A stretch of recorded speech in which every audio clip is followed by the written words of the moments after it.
Chers étudiants, bonjour.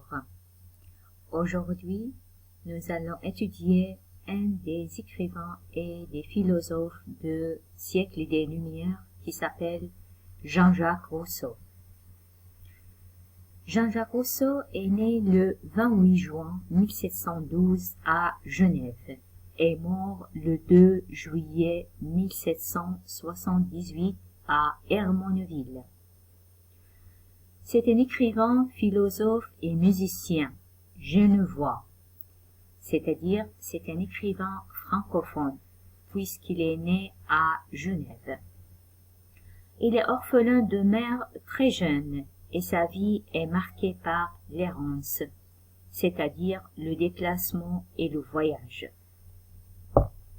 Il fut l'un des plus illustres philosophes des Lumières et influença grandement l'esprit révolutionnaire français.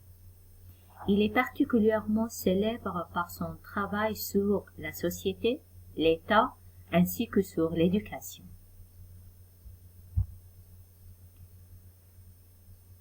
Quelle est la philosophie de Jean-Jacques Rousseau?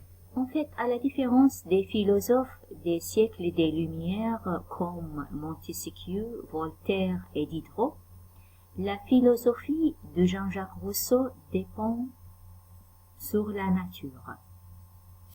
Rousseau a été un précurseur du romantisme en développant le sentiment de la nature. Par ses idées politiques et sociales, Rousseau a eu une influence considérable sur les hommes politiques qui vont faire la Révolution française de 1789.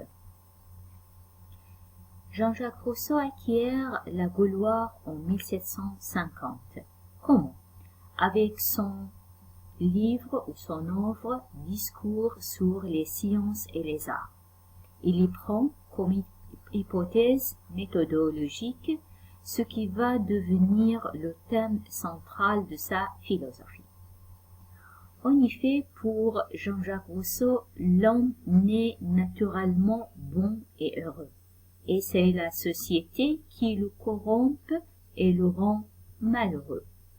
C'est pour cela alors la philosophie de Jean-Jacques Rousseau prêche un retour à la nature pour réaliser la liberté et le bonheur pour l'homme, puisque la société pour lui est une source de malheur.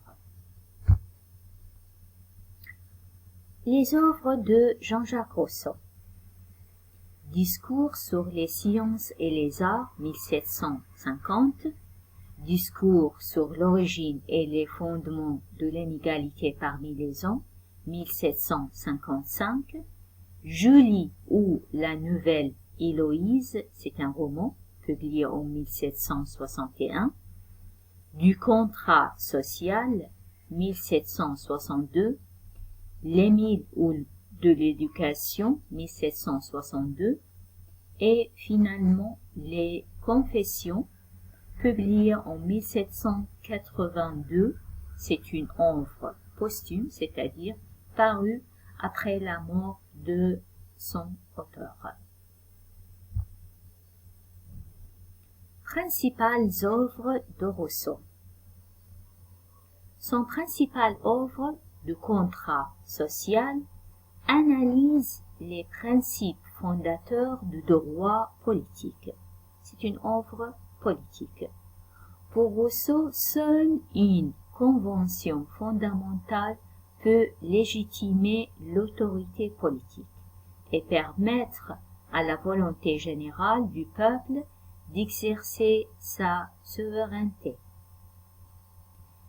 Deuxième œuvre majeure de Rousseau, c'est l'Émile ou de l'éducation. C'est une œuvre qui porte sur l'éducation. Dans cette œuvre, Jean-Jacques Rousseau soutient que l'apprentissage doit se faire par l'expérience plutôt que par l'analyse. Il y professe également une religion naturelle sans dogme. Et finalement, les confessions. Les confessions sont en effet une autobiographie, c'est-à-dire c'est une œuvre dans laquelle Jean-Jacques Rousseau raconte sa vie. On a souvent vu cette œuvre comme le sommet du romantisme exalté, une célébration totale du moi romantique. Les confessions, dans ce cas, inaugurent une nouvelle forme littéraire qui s'appelle l'autobiographie. C'est un nouveau genre que Jean-Jacques Rousseau était l'initiateur de ce genre qui s'appelle l'autobiographie. Je vous remercie. Je dis au revoir, à bientôt.